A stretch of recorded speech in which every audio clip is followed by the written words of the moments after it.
2014년 4월 16일 평범해 보였던 아침이 대한민국 국민들의 마음에 영원히 깊이 새겨진 고통스러운 기억이 되었습니다. 제주도로 수학여행을 떠나 설렘에 가득 차 있던 단원고등학교 학생 325명을 포함하여 766명의 승객을 태운 세월호는 영원히 목적지에 도착할 수 없었습니다. 불과 몇 시간 만에 배는 점점 기울었고 차가운 바닷물이 선실로 쏟아져 들어와 수백 명의 무고한 생명을 앗아갔습니다. 하지만 더욱 고통스러운 것은 이후에 밝혀진 진실, 연이은 실수, 선원들의 태만, 그리고 해양 안전 관리 시스템의 치명적인 허점이었습니다. 학생들이 부모에게 보낸 절망적인 문자 메시지, 배가 완전히 침몰하기 전에 애절한 마지막 말들, 이 모든 것들이 수백만 명의 양심을 뒤흔들었습니다. 세월호 침몰 사고는 단순한 사고가 아니라 경종을 울리는 사건이자 국가 전체가 되돌아봐야 할 고통스러운 이정표였습니다. 도대체 무슨 일이 일어난 것일까요? 누가 희생된 생명에 대한 책임을 져야 할까요? 그리고 왜 결정적인 순간들이 침묵과 무관심의 순간이 되었을까요? 우리는 이 비극을 되돌아봐야 합니다. 단순히 기억하기 위해서가 아니라 역경 앞에서 안전의 가치와 용기를 상기하기 위해서입니다. 세월호는 청해진에 온 소유로 4월 15일 저녁인 천항을 출발해 다음날 제주도에 도착할 예정이었습니다. 배에는 단원고등학교 학생 325명과 교사 여행을 떠나고 있었고 승무원 34명과 다른 승객을 포함해 총 476이 타고 있었습니다. 4월 16일 오전 8시 50분경 배가 진도 인근 해역을 지나던 중 갑자기 한쪽으로 기울었습니다. 초기 원인은 과적과 화물 고정 미흡, 급격한 방향 전환으로 인한 균형 상실 및 선실 침수로 밝혀졌습니다. 초기 원인은 과적과 화물 고정 미흡을 보였습니다. 이후 조사 결과 승객실을 늘리기 위해 배를 개조하여 안정성이 떨어졌다는 사실이 밝혀졌습니다. 게다가 그 운명의 날 배의 화물 적재량은 3,600톤으로 허용 한도의 3배에 달했습니다. 수익 증대를 위해 운항사는 여러 안전기준을 무시하고 기술적 경고를 묵살했습니다. 결정적인 순간에 선장과 승무원들은 승객에게 긴급 대피 지시를 내리는 대신 제자리에 있으라고 명령하여 수백 명이 배가 가라앉는 동안 갇히게 되었습니다. 메노스 참차 아츠하이머인슈 미시아스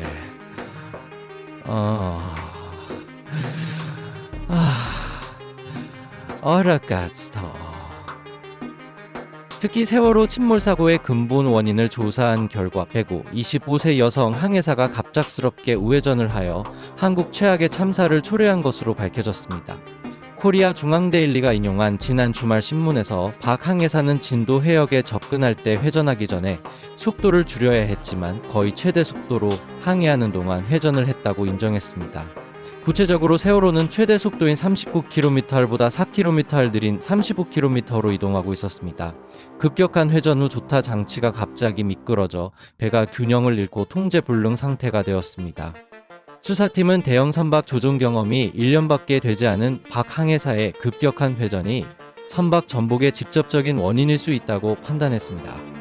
10년 경력의 베테랑 선장인 김성진 씨는 35km로 달리는 6,800톤 선박을 갑자기 회전하는 것은 100km로 달리는 자동차가 갑자기 우회전하는 것과 같다고 말했습니다. 사고 당시 박 항해사는 55세의 조 항해사의 도움을 받고 있었습니다. 한편 69세의 이준석 선장은 조종실에 없었습니다. 이 선장은 나중에 이 지역이 위험하기로 악명 높기 때문에 항해를 감독했어야 했다고 진술했습니다. 수사관들은 4월 16일 아침 세월호의 항로를 밝혔습니다. 처음에는 배가 남동쪽으로 이동하고 있었습니다. 오전 8시 48분에 박 항해사는 남서쪽으로 90도 회전을 했습니다. 이 회전 후 배의 속도는 6km로 줄어들었고 4분 동안 계속 이동했습니다. 오전 10시 6km를 더 이동했습니다. 이 회전 후 배의 속도는 6km를 더 이동했습니다. 오전 10시 6km를 더 이동했습니다. 오전 10시 6km를 더 이동했습니다. 일부 해양 전문가는 속도가 너무 빨리 줄어들어 첫 번째 회전 후 배가 통제력을 잃었을 수 있다고 말합니다. 한국해양대학교의 김기수 교수는 첫 번째 회전 후 배의 프로펠러가 손상되어 추진력이 왼쪽으로만 남게 되어 배가 오른쪽으로 기울었을 수 있다고 설명했습니다. 조종실에서 왼쪽으로 방향을 전환하려 했을 때 프로펠러 고장으로 인해 배가 다시 오른쪽으로 회전했을 수 있습니다. 경상국립대학교의 이명규 교수는 박 항해사가 다시 우회전하여 배의 균형을 맞출 수 있었지만 그렇게 되지 않았다고 말했습니다.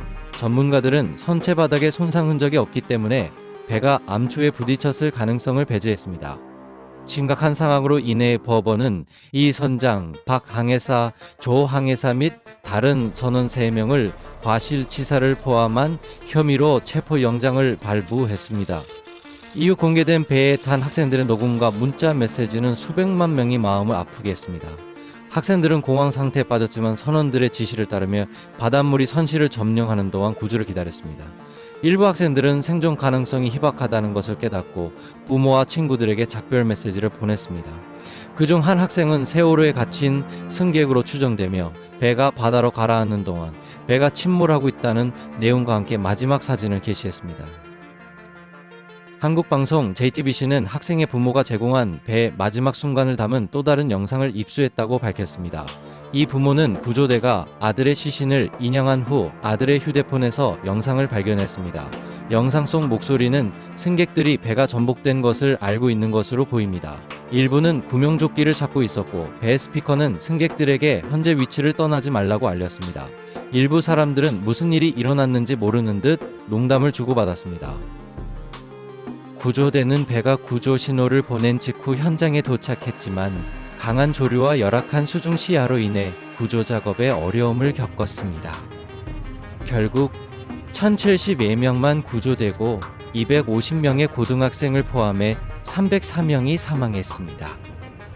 노란 구명조끼와 해변에서 울부짖는 부모의 모습은 한국뿐 아니라 전 세계를 울렸습니다. 참사 이후 분노의 물결이 빠르게 확산되었습니다. 한국 국민들은 선원들의 태만과 구조 활동의 지연을 강력히 규탄했습니다.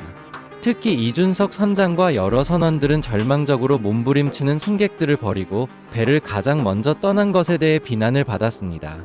많은 사람들은 더 정확하고 신속한 지시가 있었다면 생존자 수가 훨씬 더 많았을 것이라고 믿었습니다. 정치적 관계로 인해 이전의 여러 안전 규정을 위반했지만 정치적 관계로 인해 세월호 운항을 계속했다는 사실이 밝혀지면서 분노는 더욱 커졌습니다. 이후 법적 결과는 매우 심각했습니다. 이준석 선장은 과실치사 혐의로 무기징역을 선고받았습니다. 이후 법적 결과는 매우 심각했다는 사실이 밝혀지면서 분노는 더욱 커졌습니다. 정혜진 해운이 이전에 운항을 계속했다는 사실이 밝혀지면서 분노는 더욱 커졌습니다. 이준석, 정혜진의 운항에 이전했습니다. 정계를 끊어냈습니다. 이 여객선을 조종한 경험이 있다고 밝혔습니다. 이 선장의 승무원 중 한 명인 오용석 씨는 이 선장이 한 달에 약 10일 동안 여객선에서 근무했다고 말했습니다. 4월 19일 여객선 조종 중 과실 및 조난자 유기 혐의로 체포된 후 이 선장은 소란을 일으켜서 사과했지만 배가 기울어지는 동안 승객들을 기다리게 한 결정을 옹호했습니다. 이 선장은 당시 조류가 강하고 바닷물이 차가웠다고 말했습니다. 그는 사람들이 적절한 판단 없이 배를 떠나거나 구명조끼를 입지 않으면 구명조끼를 입더라도 휩쓸려 다른 어려움에 직면할 수 있다고 생각했습니다. 이 선장의 증언을 분석한 비토네와 전 미국 해안경비대 사령관인 타드 앨런은 이 설명이 중요한 문제를 간과했다고 주장했습니다. 선장은 배에서 승객을 대피시킬 수 있을지 확신할 수 없더라도 승객에게 갑판으로 올라오라고 지시할 수 있었습니다. 앨런은 당시 배를 구하려는 노력과 승객을 배에서 내릴 준비를 시켜 사상자를 줄이는 두 가지를 동시에 해야 했다고 강조했습니다. 비토네는 대피의 위험이 따를 수 있지만 승무원은 승객이 구명조끼를 착용했는지 확인하고 비상탈출구로 안전했을 것이라고 분석했습니다. 이 구역에서 승무원은 승객이 구명조끼를 착용했는지 확인하고 비상탈출구로 안전할 수 있었습니다. 이 구역에서 승무원은 승객이 구명조끼를 착용했는지 확인하고 가을숲 같습니다.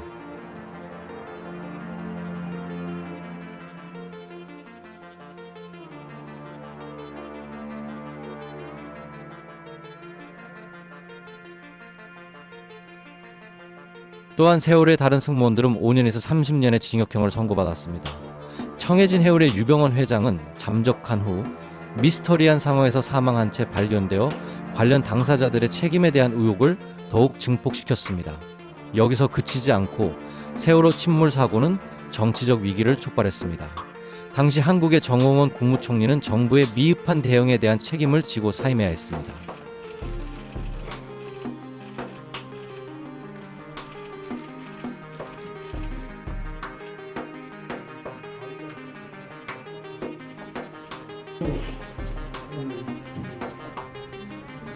이 일은 이제 이론적으로 될 일이 아니고 전문가 여러분들의 의견이 대폭 참작이 돼야 되고 여러분들 그 기술력에 의해서 해결돼야 될 문제이기 때문에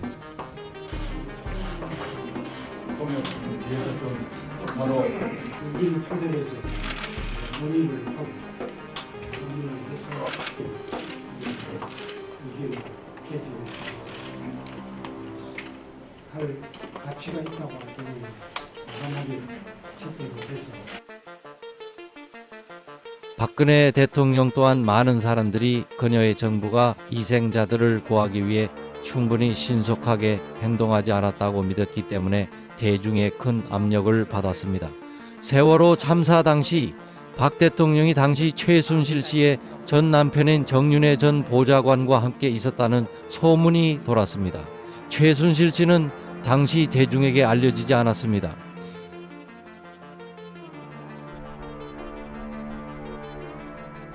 사건 이후 오랫동안 시위와 추모가 계속되었습니다. 한국 국민들은 수사의 투명성, 희생자들에 대한 정의, 해양 안전의 강력한 개혁을 요구했습니다. 참사 이후 가장 중요한 조치 중 하나는 재난 및 구조 관련 문제를 감독하기 위해 국민안전처를 설립한 것입니다. 정부는 또한 해상 운송 규정을 강화하고 선박이 안전 기준을 엄격히 준수하도록 하고 더 자주 검사를 실시할 것을 약속했습니다. 많은 학교에서도 학생들이 긴급 상황에서 스스로를 보호할 수 있도록 생존기술 교육을 강화했습니다.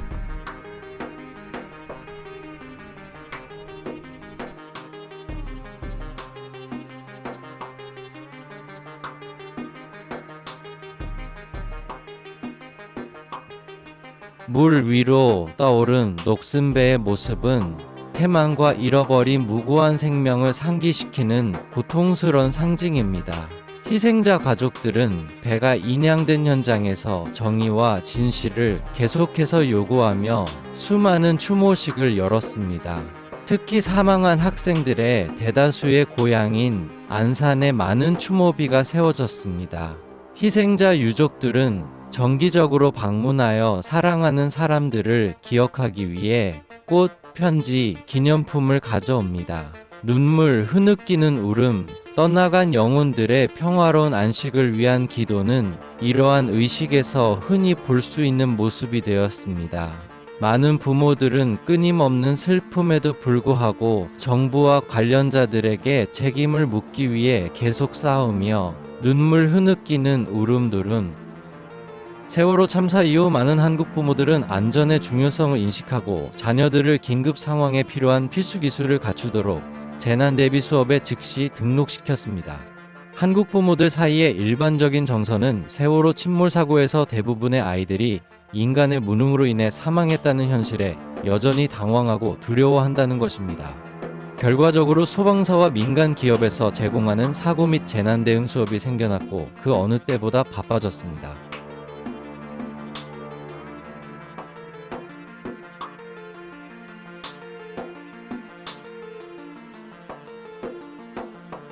공식 통계에 따르면 세월호 침몰 사고 이후 구경안전센터 등록자 수가 이전보다 20% 증가했습니다.